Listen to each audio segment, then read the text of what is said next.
The film opens along a bleak, empty highway, revealing a frightened girl dashing for safety. She is hurt, obviously fleeing from a pursuer. She grips a pistol tight and hauls a massive gym bag that is stuffed with money. While driving, her tire abruptly blew out, which feels just like a snare laid out to catch her. With no other option, she grabs her weapon plus the loot and begins marching down the abandoned route on her own. Nearby, a large truck rushes down that very path. Riding inside are 4 pals, John, Paul, Leonard, and Travis, traveling to a distant lodge for a weekend hunt. They are joking and talking, oblivious to the peril waiting there. Abruptly, the vehicle strikes the girl, ending her life immediately. Stunned and scared, they hop out to examine her, yet find it is too late. She's gone. Frightened and lost, they debate phoning the cops. Yet before they can choose, John spots the gym sack filled with bills. His gaze shines bright with hunger. He persuades his buddies that this cash might alter their futures for good. He claims there is surely $1 million within. Paul is opposing this plan. He feels bad and demands they must alert the sheriff. But John cautions them that if police arrive, they may steal the funds for themselves and frame the boys for the girl's demise. Gradually, John's talk begins to sway Leonard and Travis, who also do not wish to rot inside prison. Eventually, they all vote to take the loot. Leonard asks John what they will do with the girl's corpse. So John proposes they stash it in the trees by the lodge, divide the dough, then ignore it all. They put the girl's form and the sack inside the van and prepare to go. Just before they can speed off, a patrol unit suddenly appears. This cop is actually looking for that very girl. John rapidly tells everybody to remain cool so the deputy does not doubt them. The deputy first inspects the lady's deserted auto, but sees zero. No corpse, no pack. Next, he walks to the guys and begins asking details regarding the girl. John lies smoothly, stating they have not seen anybody and they only paused since the van broke down. Yet, the lawman starts feeling doubtful, observing that their vehicle seems brand new and does not look ruined at all. When he tries to check their transport, John denies. The stress grows. Instantly, John yanks out the lady's pistol and aims it at the trooper. Everybody is petrified, pleading John to drop the piece. Yet John fires and slays the lawman on the scene. The buddies sit in awe, failing to grasp what they just observed. John tries to excuse his deed, claiming the cop would have caught them and wrecked their days. Now they have zero option but to obey John's rule. Paul is extremely sad and feels stuck, yet Leonard tries to soothe him now, stating that it is too late to fix things here.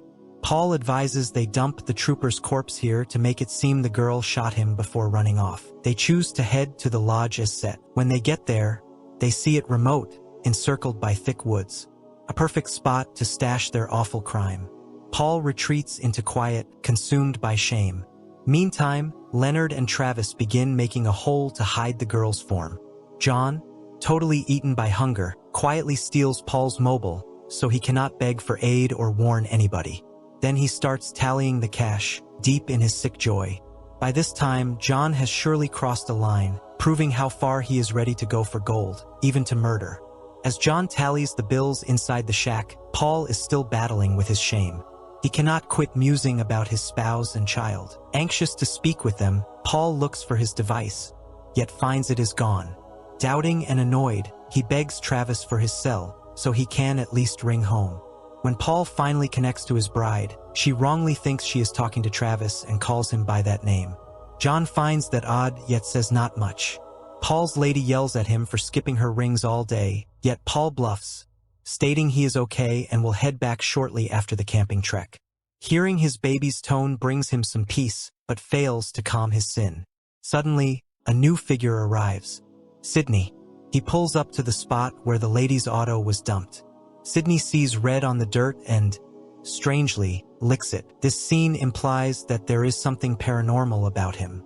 He then hops in the ride and steers right to the house, knowing precisely where to go. Back at the shack, Leonard and Travis finish hiding the girl's corpse. Abruptly, Sidney shows up, coolly walking to them as if he lives there. The 4 pals are stunned and instantly wary. John drags out his firearm and shouts to learn who Sidney is. Sidney remains chill and names himself. He tells them that he has arrived for his sack, and if they hand it over, he will let them all survive. The gang is puzzled and afraid. How did Sidney learn they kept the pack? How did he track them so fast? John commands Leonard to pat Sidney for arms, yet they find 0 on him. Sidney states his wish. He just wants the loot and swears to leave them safe. Paul tries to grill him more, asking how he knows this much. Sidney strangely answers that he sees everything about them, covering private facts no outsider should hold. He even calls them by their titles, which really scares them. He acts totally brave, even with a pistol aimed at him. John, already nervous and hostile, declines to hear. Instantly, they hear sounds drifting from the trees. Believing Sidney has partners waiting, Paul and Leonard go into the woods to look. They spot a hunting snare laid out to snag beasts. While they are searching, they see a frightened guy sprinting away. They grab him and haul him back to the hut. John blames this guy of being one of Sidney's crew. The unknown weeps and pleads for his breath, claiming he is just a neighbor who stays close with his bride and kid. It is plain he is guiltless, yet John lacks care. John thinks that since this guy has viewed them, he is a risk who might alert them to the law.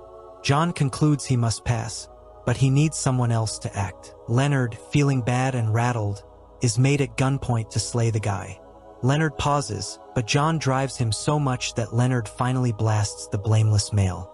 Leonard is crushed, falling into daze as he sees he has now ended a soul. Paul and Travis stare in terror, their bond and kindness breaking right before their faces. After slaying the harmless male, Leonard drops into trance.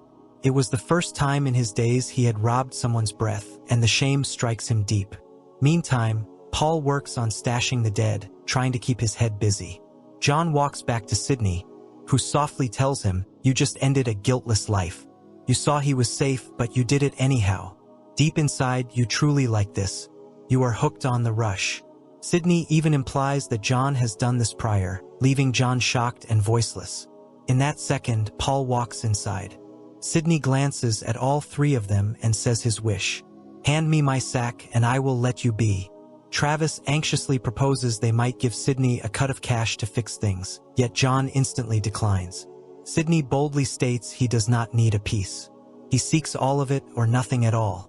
When John aims a piece at Sidney, Sidney coldly tells him, "You cannot end me." Then he dares John, saying, "Why not you tell your pals what truly occurred in California?" John pauses. Stunned, he asks Sidney how he learns about that. Paul also pushes to hear what passed in California. At start, John tries to dodge the subject, but under heat, he finally speaks. A few years back, while on a working tour in California, John saw a lady who gladly left with him. The next sunrise, however, she vowed to blame him for attack unless he gave her a huge sum of cash. In a burst of hate and dread for his name, John killed her and then cut up her form to mask the proof. Hearing this truth sickens Paul and the rest. They see John is not just a selfish pal. He is a lethal slayer, someone they never really got. After a long, loud fight, John finally states that he ended the girl in California due to fright and rage. He claims he did it to guard himself, yet his mates are shocked. They cannot think the guy they loved is prone to such cruelty. John attempts to clear himself, stating he had no path, but no one looks sure. Meantime, Leonard is fighting his own ire and shame. He keeps seeing ghosts of the safe guy he was driven to slay before. Distraught, Leonard charges into the cellar and aims his fire at John. He blames John, yelling, "Because of you, I ended a life." John coolly tells Leonard that he offered to do it, which hurts Leonard deep. Taking the chance, John grabs the tool away and points it at Leonard. Paul and Travis run in, trying to halt John, yet when he declines to stand down, Travis strikes John on the skull with the iron, knocking him out cold. When John wakes up, he finds himself bound up in the cellar with Sidney. Upstairs, Paul and Travis talk what to do with the cash. Paul offers stashing the sack in the trees until they sort things out. Both know that ever since this pack entered their days, it has ruined their kinship and goodness. Meantime, in the cellar, Sidney starts controlling John. He tells John that Paul and Travis are scheming to bolt away with the loot, leaving him alone. He hints John that his so-called mates no longer like him and are planning against him. Mad, John charges out to seek Paul, but before he can move, Leonard abruptly shoots John, and John falls to the floor. Thinking he has surely ended John, Leonard dashes to the cellar in sobs, totally crushed. Sidney gazes at Leonard and bleakly tells him there is no use in weeping now. He tells Leonard that he did not wish to slay that safe guy, but he did it anyhow, and now he has shot his own pal. Sidney tells him that cries won't scrub away the sin or make him pure again. Meantime, Paul walks far into the brush, hunting for a spot to stash the bills. He spots a hollow trunk and tucks the sack within. Back at the lodge, John slowly regains awareness. It seems he was only hit in the shoulder. Seeing his buddies have turned against him, he waits behind a bush, looking for the best chance now. In the cellar, Sidney asks Travis, wondering if he really trusts Paul. Travis claims he does. Sidney warns him that Paul is aiming to dash off with the cash and build a new path. He swears that this gold has never brought anyone joy, only ruin. Travis madly tells Sidney to hush up, yet Sidney keeps saying, "Just hand me my bills and I will let you all step away safe." Travis and Leonard do not fully grasp Sidney's true form yet, and they ignore his talk. As Paul makes his trek back to the house, John abruptly steps out and aims a tool at him. John orders Paul to lead him to the secret loot or he will fire. Paul, tired and beaten, drops his own arm and says, "I am through. If you seek the cash, I will show you." John nods without pause, since all he loves about is the gold. On the walk, Paul slyly guides John toward a route lined with secret bear snares. Instantly, Paul steps into one, and it clamps tight on his limb. He yells in hurt, yet John cruelly takes Paul's piece and runs off without aiding him. Injured and hopeless, Paul drags back to the hut and tells Leonard and Travis what occurred. Leonard, driven by bond and shame, states that they cannot just leave Paul to rot like this. "He is our mate," Leonard says. "We must save him." Sidney tries once more to speak with them, telling Travis and Leonard, "You still have a shot, just hand me my funds and you can slip away safe." Instead of hearing, Travis warns Sidney again. Coolly, Sidney says, "I know all about you, Travis. I know how you have been poking your own pals in the rear." Before Sidney can say more, Travis breaks and shoots Sidney in the skull.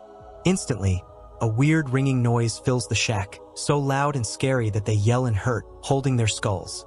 Thinking Sidney is surely gone, they choose to part, yet they cannot leave John entirely. They feel they need to end matters with him. By this hour, however, John has already loosed himself from the snare and watched them nearing. He silently starts tailing them through the woods. Fast, they find the hollow oak where Paul had stuffed the loot. On the path, John spots Paul's iron and arms himself again. During this dark second, John abruptly asks Travis a wild query. "Is your baby really mine?" Travis pauses, then claims she is not. Angry, John yells that he spent 7 years rearing her without ever seeing the fact. Tricked and hurt, he aims a Glock at Travis' brow, yet picks not to fire. Instead, John sternly tells them, "We will grab the cash and go. After that, I never wish to view your mugs again." Meantime, we see Sidney suddenly open his lids. His cut totally mends on its own, proving he was never truly mortal. He is eternal. Back at the oak, Leonard hints they must return and aid Paul, yet Travis claims Paul is likely gone by now. As they fight, John, waiting behind a trunk, takes the chance and blasts Leonard. Leonard falls immediately, leaving Travis and John standing in awe. Leonard is hit and dies on the dirt. Scared, Paul hides behind a bush. Leonard seeks to bargain with John one final time, telling him, "We arrived here to save you, you are our mate." Leonard even drops down his arm to show he wants no hurt and gently walks out, clutching the loot pack. Paul begs him not to leave, yet Leonard still loves John. As Leonard creeps nearer, he abruptly sees Sidney waiting behind John. Shocked, Leonard drops the sack.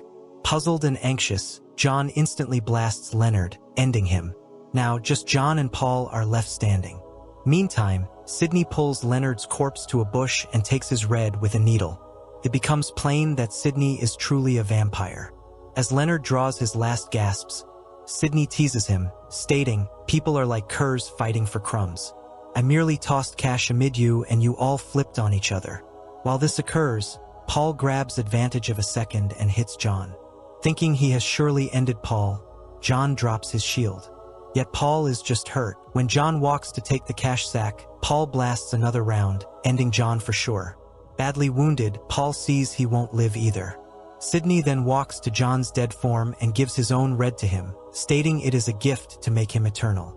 Sidney tells John that people are so hungry they will do much, even end their own pals. He states that John has now won a fresh path due to his real soul.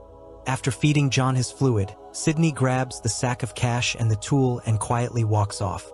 At dawn, Sidney sets the cash sack back within the lady's ride.